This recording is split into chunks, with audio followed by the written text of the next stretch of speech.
2, 3, 4 എന്നിവ കൊണ്ട് നിശേഷം ഹരിക്കാൻ കഴിയുന്ന ഏറ്റവും ചെറിയ മൂന്നക്ക സംഖ്യ ഏത്? നിശേഷം ഹരിക്കാൻ കഴിയുന്ന ഏറ്റവും ചെറിയ സംഖ്യ പറയുമ്പോൾ നമ്മൾ LCM കാണുക. നിശേഷം ഹരിക്കാൻ കഴിയുന്ന ഏറ്റവും വലിയ സംഖ്യ എന്ന് പറയുമ്പോൾ HCF കാണുക. ഇവിടെ ഏറ്റവും ചെറിയ സംഖ്യയാണ്, അതുകൊണ്ട് LCM കാണുക. 2, 3, 4 LCM. ഇതിൽ 2ൻ്റെ ഗുണിതമാണ് 4, 2ൻ്റെ മൾട്ടിപ്പിളാണ് 4. അതുകൊണ്ട് നമുക്ക് 2 ഒഴിവാക്കി 3ൻ്റെയും 4ൻ്റെയും LCM കണ്ടാൽ മതി. 3നും 4നും പൊതു ഘടകമില്ല, കോമൺ ഫാക്ടേഴ്സ് ഇല്ല. അതുകൊണ്ട് 3ഉം 4ഉം ഗുണിച്ച 12 LCM. പക്ഷേ അവിടെ പറഞ്ഞ ഏറ്റവും ചെറിയ മൂന്നക്ക സംഖ്യയാണ്, ഇവിടെ 2 അക്ക സംഖ്യ ആയിട്ടുള്ളൂ. അപ്പോൾ ഈ 12ൻ്റെ ഗുണിതങ്ങൾ എടുക്കുക. അതിൽ ഏറ്റവും ചെറിയ സംഖ്യ മൂന്നക്ക സംഖ്യ പറയുമ്പോൾ 100 12ൻ്റെ ഗുണിതങ്ങളിൽ 100 കഴിഞ്ഞ ഉടനെ വരുന്ന ഗുണിതം എടുക്കുക. അപ്പോൾ 8 12 96, 9 12 108. 100 കഴിഞ്ഞ ഉടനെ വരുന്ന സംഖ്യ 12ൻ്റെ ഗുണിതം 108. അപ്പോൾ ഉത്തരം 108. A/B = 2/3 ആയാൽ 3A + 2B whole divided by 5 - 2Bയുടെ വില എത്ര? A/B = 2/3. എയുടെ വിലയായിട്ട് 2ഓ 2ൻ്റെ ഏതെങ്കിലും ഗുണിതം എടുക്കാം, 2ഓ 2ൻ്റെ ഏതെങ്കിലും മൾട്ടിപ്പിളോ എടുക്കാം. അതുപോലെ ബിയുടെ വിലയിട്ട് 3ഓ 3ൻ്റെ ഏതെങ്കിലും ഗുണിതമോ 3ഓ 3ൻ്റെ ഏതെങ്കിലും മൾട്ടിപ്പിളോ എടുക്കാം. അപ്പോൾ ഇവിടെ എയുടെ വില 2 എന്നും ബിയുടെ വില 3 എന്നും എടുക്കാം. അതിനുശേഷം നമുക്ക് ഇതിൽ വില കൊടുക്കാം, എയുടെയും ബിയുടെയും. 3A എന്ന് പറയുമ്പോൾ 3 × A 3 × 2 plus 2B 2 × B 2 × 3 whole divided by 5A 5 × A 5 × 2 minus 2B 2 × B 2 × 3 3 × 2 6 plus 2 × 3 6 whole divided by 5 × 2 10 minus 2 × 3 6. 6ഉം 6ഉം കൂട്ടുമ്പോൾ 12 ബൈ 10 4 കുറച്ച് 4, 12/4 ഉത്തരം 3. ജ്യോതി, രേണുക, ഗായത്രി എന്നിവർ ചേർന്ന് ഒരു ജോലി 12 ദിവസം കൊണ്ടും ജ്യോതിയും രേണുകയും ചേർന്ന് അതേ ജോലി 18 ദിവസം കൊണ്ടും പൂർത്തിയാക്കും. ഗായത്രി ഒറ്റയ്ക്ക് പ്രസ്തുത ജോലി പൂർത്തിയാക്കാൻ എത്ര ദിവസം വേണം? ഉത്തരം കാണാനായിട്ട് 1/ ജ്യോതിയും രേണുകയും ഗായത്രിയും ചേർന്ന് ജോലി ചെയ്യാൻ എത്ര ദിവസം വേണം കുറയ്ക്കണം. 1/ ജ്യോതിയും രേണുകയും ചേർന്ന് ജോലി ചെയ്യാൻ എത്ര ദിവസം വേണം, ഇത് കണ്ടുപിടിക്കുക. അതിനുശേഷം ആ ഉത്തരത്തിൻ്റെ വിക്രമം കണ്ടാൽ മതി. അപ്പോൾ 1/ ജ്യോതിയും രേണുകയും ഗായത്രിയും ചേർന്ന് എത്ര ദിവസം വേണം? 3 പേരും കൂടി ചേർന്നാൽ 12 ദിവസം മതി. 1/12 കുറയ്ക്കണം. 1/ ജ്യോതിയും രേണുകയും ചേർന്നാലോ? ജ്യോതിയും രേണുകയും ചേർന്ന 18 ദിവസം കൊണ്ട്. അപ്പോൾ 1/12 - 1/18 ഇത് കാണുക. ഇത് കാണാൻ വേണ്ടിയിട്ട് നമ്മൾ എന്ത് ചെയ്യണം? 12ൻ്റെയും 18ൻ്റെയും LCM കാണണം. 12 18 LCM 6 കൊണ്ട് ഹരിക്കുമ്പോൾ 26 12 36 18. നമുക്ക് 2നെയും 3നെയും ഹരിക്കാൻ പറ്റില്ല. അപ്പോൾ LCM പറയുന്നത് 6ഉം 2ഉം 3ഉം ഗുണിക്കുക. 6 2 12 12 × 3 36. നമ്മൾ ഈ 2 ഛേദങ്ങളെ 36 മാറ്റണം. അപ്പോൾ 1/12 × 3/3 അംശത്തെയും ഛേദത്തെയും 3 കൊണ്ട് ഗുണിക്കുക. മൈനസ് അതുപോലെ 18നെ 36 2 കൊണ്ട് ഗുണിക്കുക അംശത്തെയും ഛേദത്തെയും. 1/18 × 2/2. 1 3 3/12 3 36 കുറയ്ക്കണം. 1 2 2/18 2 36. 3/36 2/36 കുറയ്ക്കുമ്പോൾ 1/36. അപ്പോൾ ഇത് നമ്മൾ ഈ ബ്രാക്കറ്റ് കണ്ടുപിടിച്ചു. ഇനി എന്ത് ചെയ്യണം? ഇതിൻ്റെ ഉൾക്രമം എടുക്കണം. 1/36ൻ്റെ ഉൾക്രമം എന്താണ്? 36/1, അതായത് 36. അപ്പോൾ ഉത്തരം ഗായത്രി തനിയെ ഈ ജോലി ചെയ്യണമെങ്കിൽ 36 ദിവസം വേണം. വൃത്താകൃതിയിലുള്ള ഒരു സ്റ്റേഡിയത്തിന് ചുറ്റും ഒരാൾ 3 റൗണ്ട് ഓടുന്നു. അയാൾ ഓടിയ ദൂരം 1.8 കിലോമീറ്റർ ആയാൽ സ്റ്റേഡിയത്തിൻ്റെ ചുറ്റളവ് എത്ര? വൃത്താകൃതിയിലുള്ള സ്റ്റേഡിയമാണ്. അയാൾ 3 റൗണ്ട് ഓടണം. 3 റൗണ്ട് ഓടുമ്പോൾ എത്ര ദൂരം പിന്നിട്ടു? 1.8 കിലോമീറ്റർ ദൂരം. നമുക്ക് ഈ കിലോമീറ്ററിനെ മീറ്റർ ആക്കാൻ 1000 കൊണ്ട് ഗുണിക്കുക. 1.8 × 1000. അപ്പോൾ 18 × 1000 18,000. പക്ഷേ അതിലൊരു സ്ഥാനം നീക്കും, ദശാംശ സ്ഥാനം നീക്കുമ്പോൾ ഒരു 0 പോവും. ബാക്കി 1800 മീറ്റർ. അപ്പോൾ അയാൾ സ്റ്റേഡിയത്തിന് ചുറ്റും 3 റൗണ്ട് ഓടിയപ്പോൾ 1800 മീറ്റർ ദൂരം സഞ്ചരിച്ചു. അപ്പോൾ ഒരു റൗണ്ട് ഓടിയപ്പോഴോ 1800നെ 3 കൊണ്ട് ഹരിക്കുക. ഒരു റൗണ്ട് ഓടുമ്പോൾ 1800/3 600 മീറ്റർ. ഈ സ്റ്റേഡിയത്തിന് ചുറ്റും ഒരു റൗണ്ട് ഓടുക, ഒരു പ്രാവശ്യം ഓടുക എന്ന് പറഞ്ഞാൽ അത് ഈ സ്റ്റേഡിയത്തിൻ്റെ ചുറ്റളവാണ്. നമുക്കതാണ് കാണേണ്ടത്. അപ്പോൾ ഈ ഒരു റൗണ്ട് ഓടിയപ്പോൾ പിന്നിട്ട ദൂരം, അതായത് ചുറ്റളവ് എത്രയാണ്? 600 മീറ്റർ. വില കാണുക. 30 ഹരിക്കണം 6 കൂട്ടണം 4 ഗുണിക്കണം 15 കുറയ്ക്കണം 12 കൂട്ടണം 50 ഹരിക്കണം 10. ഇത് നമുക്ക് ബോർഡ് മാസ് ഉപയോഗിച്ച് ചെയ്യണം. ആദ്യം ബി എന്ന് പറഞ്ഞാൽ ബ്രാക്കറ്റ്. അപ്പോൾ ബ്രാക്കറ്റത്തെ ക്രിയകൾ ആദ്യം ചെയ്യണം. ബ്രാക്കറ്റിൻ്റെ അകത്തും നമ്മൾ ബോർഡ് മാസ് ഉപയോഗിക്കണം. കാരണം ഇവിടെ ഒന്നിൽ കൂടുതൽ ക്രിയകളുണ്ട്. അപ്പോൾ കൂട്ടലും ഹരിക്കലും വരുമ്പോൾ ആദ്യം ഹരണം ചെയ്തതിന് ശേഷം വേണം കൂട്ടൽ ചെയ്യാൻ. അപ്പോൾ ഈ 50 ഹരിക്കണം 10 ഹരിക്കുമ്പോൾ 5 എന്ന് വരും. ബാക്കി നമ്മൾ എല്ലാം അതുപോലെ എഴുതി. 30 ഹരിക്കണം 6 കൂട്ടണം 4 ഗുണിക്കണം 15 കുറയ്ക്കണം ബ്രാക്കറ്റിൽ 12 + 5. ഇനി ബ്രാക്കറ്റിൻ്റെ അകത്ത് 12 5 കൂട്ടും 17. ബാക്കിയെല്ലാം അതുപോലെ എഴുതി. 30 ഹരിക്കണം 6 കൂട്ടണം 4 ഗുണിക്കണം 15 - 17. ഇനി ഇതൊന്നിച്ച് നമുക്ക് ബോർഡ് മാസ് ഉപയോഗിക്കുമ്പോൾ ബോർഡ് മാസിൽ ഇപ്പോൾ ബ്രാക്കറ്റ് കഴിഞ്ഞു. പിന്നെ ഓ പറഞ്ഞ ഓഫാണ്, അതില്ല. ഡിവിഷൻ ഹരണം ചെയ്യണം. അപ്പോൾ ഈ ഹരണം ചെയ്യാം. 30 ഹരിക്കണം 6 5 കൂട്ടണം 4 ഗുണിക്കണം 15 കുറയ്ക്കണം 17. ഡിവിഷൻ കഴിഞ്ഞ മൾട്ടിപ്ലിക്കേഷനാണ്. ഈ 5 അതുപോലെ എഴുതി. 4 × 15 ഗുണിച്ചു 60 കുറയ്ക്കണം 17. ഇനി കൂട്ടലും കുറയ്ക്കലും ചെയ്യുക. 60ഉം 5 കൂട്ടിയ 65 കുറയ്ക്കണം 17. ഉത്തരം 48. 0.1 0.01 0.001 എറ്റ്സെട്ര എന്ന ശ്രേണിയിലെ 5ാം പദം എത്ര?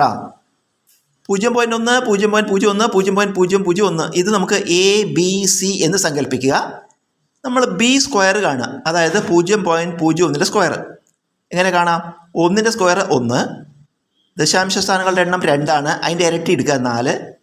എന്നിട്ട് ഇവിടെ 4 ദശാംശ സ്ഥാനം ഇടത്തോട്ട് നിൽക്കുമ്പോൾ നമുക്ക് 0.0001 എന്ന് കിട്ടും. നമ്മളിപ്പോൾ ബി സ്ക്വയർ കണ്ടുപിടിച്ചു. ഇനി എയും സിയും ഗുണിക്കുക. A × C ചെയ്ത് നോക്കുക.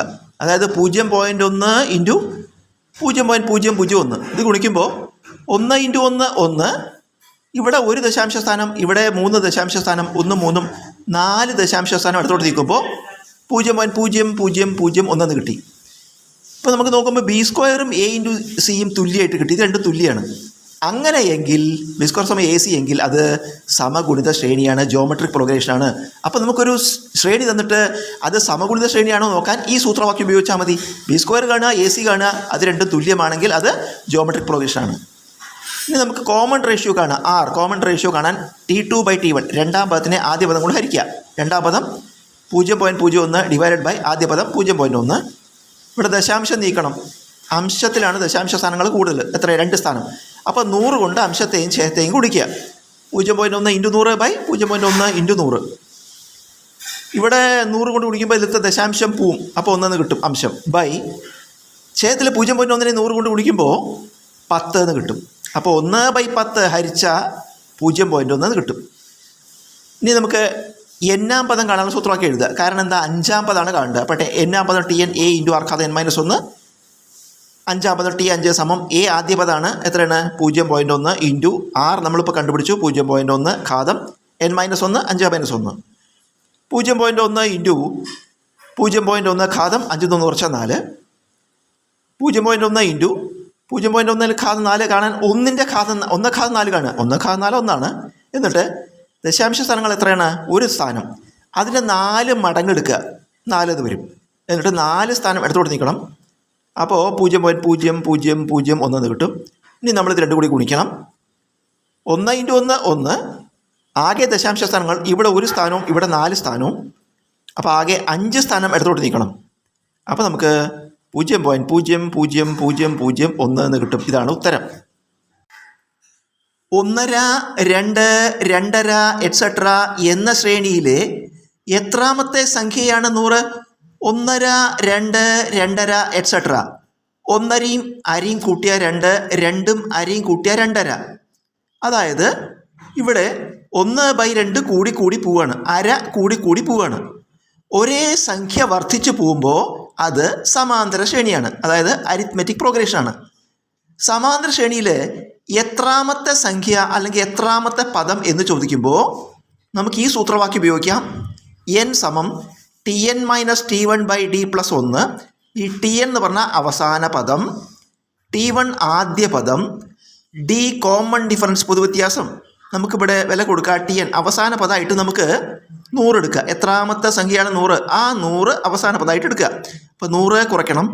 ആദ്യ പദം 1.5 ഹോൾ ഡിവൈഡഡ് ബൈ പൊതുവ്യത്യാസം പറഞ്ഞാൽ ഏതാണോ കൂടി പോണത് ആ സംഖ്യയാണ് പൊതുവ്യത്യാസം. എത്രയാണ് കൂടണം? 1/2 അപ്പോൾ അത് ഡിക്ക് പകരം 1/2 എന്ന് എഴുതി +1.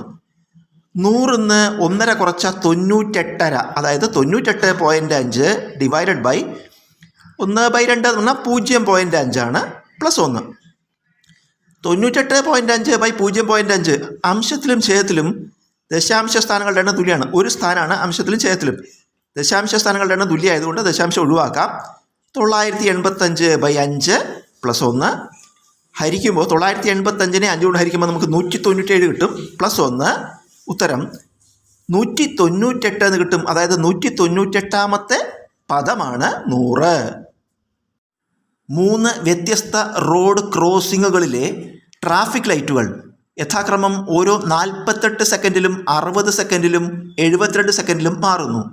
രാവിലെ 7 മണിക്ക് ഇവ ഒരേ സമയം മാറിയാൽ ഏത് സമയത്താണ് ഇവ വീണ്ടും ഒരേ സമയം മാറുക? ഉത്തരം കാണാനായിട്ട് നമുക്ക് തന്ന സെക്കൻഡുകളുടെ, നമുക്ക് തന്ന സമയങ്ങളുടെ എല്ലാം LCM കാണുക. അതായത് 48, 60, 72, 48, 72, 60 LCM കാണണം. ഇതിനെ എല്ലാത്തിനെയും നമുക്ക് 12 കൊണ്ട് കൃത്യമായി ഹരിക്കാം. 4 12 48, 6 12 72, 12 60. 4നെയും 6നെയും 5നെയും 3നെയും ഹരിക്കാൻ പറ്റുന്ന സംഖ്യയില്ല. പക്ഷേ 4നെയും 6നെയും നമുക്ക് 2 കൊണ്ട് ഹരിക്കാം. അപ്പോൾ 4 2 4, 6 3 2 6, 5നെ ഹരിക്കാൻ പറ്റിയ 2 കൊണ്ട് 5 താഴേക്ക് ഇറക്കിയിട്ടു. ഇനി ഇതിനെ ഹരിക്കാൻ പറ്റുന്ന സംഖ്യയില്ല. അതുകൊണ്ട് LCM കാണാൻ ഈ സംഖ്യകൾ, വശത്തുള്ള സംഖ്യകളും താഴെയുള്ള സംഖ്യകളും കൂടി ഗുണിക്കുക. 12 × 2 × 2 × 3 × 5 ഗുണിച്ചാൽ 720 കിട്ടും. ഇത് സെക്കൻഡാണ്. കാരണം ഈ തന്നതൊക്കെ 48, 72, 60 സെക്കൻഡാണ്. അതുകൊണ്ട് ഇതും സെക്കൻഡാണ്. 720 സെക്കൻഡ്. നമുക്കിതിനെ മിനിറ്റാക്കാം. സെക്കൻഡിനെ മിനിറ്റാക്കാൻ 60 കൊണ്ട് ഹരിക്കുക. 720/60, ഒരു 0 വെട്ടിക്കളഞ്ഞാൽ ബാക്കി 72/6, 12 72, 12 മിനിറ്റ്. അതായത് ഓരോ 12 മിനിറ്റിലും ഈ 3 ലൈറ്റുകളും ഒരേ സമയം കത്തും. അപ്പോൾ ഇപ്പോൾ രാവിലെ 7 മണിക്കാണ് ഒരേ സമയത്ത് കത്തിയത്. അപ്പോൾ ഇനി എന്ത് ചെയ്യും? 7 മണി കഴിഞ്ഞിട്ട് 12 മിനിറ്റ് കഴിയും. 12 മിനിറ്റ് ആകുമ്പോൾ ഒരേ സമയം കത്തും. അപ്പോൾ ഉത്തരം കാണാൻ നമുക്ക് 7ൻ്റെ കൂടെ 12 മിനിറ്റ് കൂടി കൂട്ടുക. ഉത്തരം 7:12 AM ഇനി ഈ 3 ലൈറ്റുകളും ഒരുമിച്ച് കത്തുക. രാജീവിന് നജീബിനേക്കാൾ 40% അധികം ശമ്പളമുണ്ട്. നജീബിന് അജിത്തിനേക്കാൾ 20% കുറവാണ് ശമ്പളം എങ്കിൽ രാജീവിൻ്റെയും അജിത്തിൻ്റെയും ശമ്പളത്തിൻ്റെ അംശബന്ധം കാണുക. രാജീവ്, നജീബ്, അജിത്ത്. അജിത്തിൻ്റെ ശമ്പളം X എന്നിരിക്കട്ടെ. ഇവിടെ പറയണത് അജിത്തിനേക്കാൾ 20% കുറവാണ് നജീബിന്. അപ്പോൾ നജീബിന് 20% കുറവാണ്. അപ്പോൾ നജീബിൻ്റെ ശമ്പളം X × 100 കുറച്ചാൽ 80/100. ഇനിയോ രാജീവിന് നജീബിനേക്കാൾ 40% അധികമാണ്. അപ്പം നജീബിൻ്റെ X × 80/100, രാജീവിൻ്റെ എന്താ പറയണത്? അതിനേക്കാൾ 40% കൂടുതൽ. അപ്പോൾ 100 40 കൂട്ടിയാൽ 140/100. ഇതിൽ നമുക്ക് അംശത്തിൽ ഈ 2 പൂജ്യങ്ങളും ഛേദത്തിൽ 100 വെട്ടിക്കളയാം. ബാക്കി X × 8 × 14 112/100. ചോദ്യം: രാജീവിൻ്റെയും അജിത്തിൻ്റെയും ശമ്പളത്തിൻ്റെ അംശബന്ധം ഏതൊക്കെയാണ്? രാജീവിൻ്റെയും അജിത്തിൻ്റെയും അംശബന്ധമാണ്. അപ്പോൾ X × 112/100 = X. X ഇരുവശത്തും വെട്ടിക്കളഞ്ഞു. ബാക്കി 112/100 = 1. 100 കൊണ്ട് ഇരുവശത്തെയും കുടിച്ചു. 112/100 × 100 = 1 × 100. 100 100 വെട്ടിപ്പോയിട്ട് 112/100. 4 കൊണ്ട് വീണ്ടും ഇരുവശത്തും വെട്ടി ചുരുക്കി. അപ്പോൾ 28/25 ഉത്തരം. 999 ഹരിക്കണം 3 ഹോൾ ഡിവൈഡഡ് ബൈ 888 ഹരിക്കണം 4ൻ്റെ വില എത്ര? 999നെ 3 കൊണ്ട് ഹരിക്കുമ്പോൾ 333 എന്ന് വരും. ഡിവൈഡഡ് ബൈ 888നെ 4 കൊണ്ട് ഹരിക്കുമ്പോൾ 222 എന്ന് വരും. അപ്പോൾ നമുക്ക് 333/222 എന്ന് കിട്ടും. ഈ 333ഉം 222ഉം 111ൻ്റെ ഗുണിതങ്ങളാണ്. 111ൻ്റെ മൾട്ടിപ്പിൾസാണ്. അപ്പോൾ നമുക്ക് അംശത്തെയും ഛേദത്തെയും 111 കൊണ്ട് ഹരിക്കാം. 333നെ 111 കൊണ്ട് ഹരിക്കുമ്പോൾ 3 എന്ന് വരും. ഡിവൈഡഡ് ബൈ 222നെ 111 കൊണ്ട് ഹരിക്കുമ്പോൾ 2 എന്ന് വരും. ഉത്തരം 3/2. 2/5 പ്ലസ് 3/5² പ്ലസ് 4/5³ ദശാംശ രൂപം കാണുക.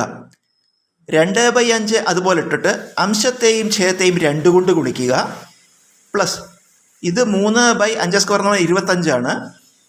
അംശത്തെയും ഛേദത്തെയും 4 കൊണ്ട് ഗുണിക്കുക. പ്ലസ് 4/5³ പറഞ്ഞാൽ 125 അംശത്തെയും ഛേദത്തെയും 8 കൊണ്ട് ഗുണിക്കുക. ഇവിടെ 2 × 2 4, 5 × 2 10, 4/10 ആവും. പ്ലസ് ഇവിടെ 3 × 4 12, 25 × 4 100, 12/100. പ്ലസ് ഇവിടെ 4 × 8 32/125 × 8 1000.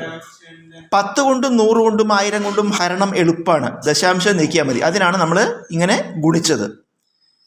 4/10 പറയുമ്പോൾ നമ്മൾ 10 കൊണ്ട് ഹരിക്കുമ്പോൾ ഒരു ദശാംശ സ്ഥാനം ഇടത്തോട്ട് നീക്കുമ്പോൾ 0.4. പ്ലസ് 12/100 2 ദശാംശ സ്ഥാനം ഇടത്തോട്ട് നീക്കുമ്പോൾ 0.12. പ്ലസ് 32/1000 3 ദശാംശ സ്ഥാനം ഇടത്തോട്ട് നീക്കുമ്പോൾ 0.032.